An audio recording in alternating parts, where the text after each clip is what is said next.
आखिर क्या है तेजी के मेन ट्रिगर्स, बता रहे हैं हमारे सहयोगी अभिषेक। अभिषेक बताएं। अंश, तेजी के ट्रिगर बताने से पहले आपको एक चीज बता देता हूं। अगर आप पिछले एक महीने में ऑटो शेयरों की, खासतौर से टू व्हीलर्स की चाल देखेंगे तो 15 से 20% रफली ये गिरावट आई है। चाहे हीरो मोटो हो, चाहे बजाज ऑटो हो, या फिर टीवीएस मोटर का शेयर। इकलौता आपको आयशर मोटर दिखेगा जहां पर आपको महीने भर की अवधि में पॉजिटिव रिटर्न्स दिखेंगे, भले ही वो 3-4% के आसपास के हों, लेकिन ये शेयर टूटा नहीं है। अच्छा, टूटा क्यों नहीं है? आपको याद होगी कि बजाज ऑटो की कमेंट्री आई थी और उन्होंने जो इंडस्ट्री का जो गाइडेंस है उसको कहीं ना कहीं रिवाइज किया था और कहा था कि एंट्री जो टू व्हीलर में एंट्री सेगमेंट वाले जो मोटरसाइकिलें हैं उसमें थोड़ी दिक्कतें हैं उनकी डिमांड को लेकर। लेकिन चूंकि प्रीमियम कैटेगरी में आयशर मोटर डील करती है 350 सीसी प्लस में, इसके चलते इनकी पोजीशनिंग अलग है। अब आते हैं इसके जरा नतीजों पर। देखिए, नतीजे हर पैरामीटर पर कमजोर रहे हैं। मतलब जो भी उम्मीद थी आय को लेकर, मुनाफे को लेकर, मार्जिन को लेकर, वहां पर निराशा हुई है। एबिटा पर भी प्रेशर रहा है क्योंकि मार्केटिंग कॉस्ट थोड़ा रहा है, वो थोड़ा ऊंचा रहा है। ये सब दिक्कतें रही, लेकिन ब्रोकरेजेस का जो भरोसा है वो आयशर मोटर के शेयर पर कायम है। और ब्रोकरेजेस को लगता है कि आगे जो रॉयल एनफील्ड की जो बिक्री होगी वो अच्छी होगी और वॉल्यूम में सुधार देखने को मिलेगा। दरअसल सितंबर तिमाही में कंपनी का जो मुनाफा है वो 8.3% बढ़ के 1100 करोड़ रुपए पर आया है।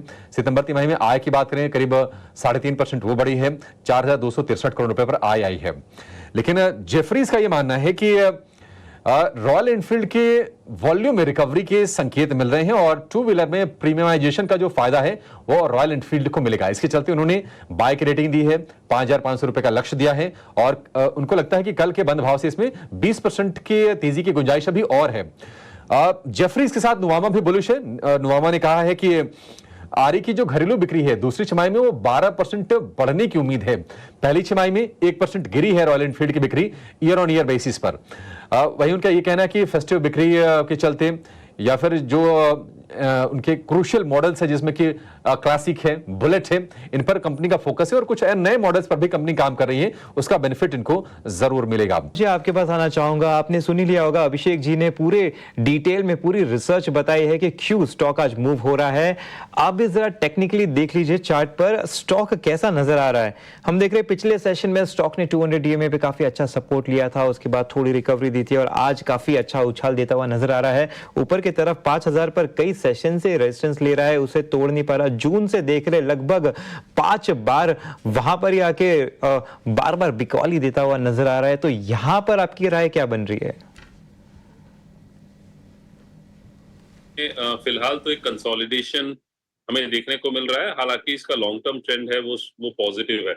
इसी कारण से जब भी ये स्टॉक टुवर्ड्स 4500 आता है तो we see a buying coming into that level और अपसाइड 5000 से 5100, बिकॉज रिसेंटली मैं देखूं तो ऑन 27 सितंबर को इसने 5105 का हाई बनाया था, 5100 के लगभग का हाई बनाया था। उसके बाद स्टॉक ने करेक्ट किया था टुवर्ड्स 4500 लेवल्स, फिर उसके बाद रैली हुई टुवर्ड्स 5000 और again the stock corrected towards 4500 levels. तो ये 4500 से 5100 is a very important and crucial zone for Eicher Motors.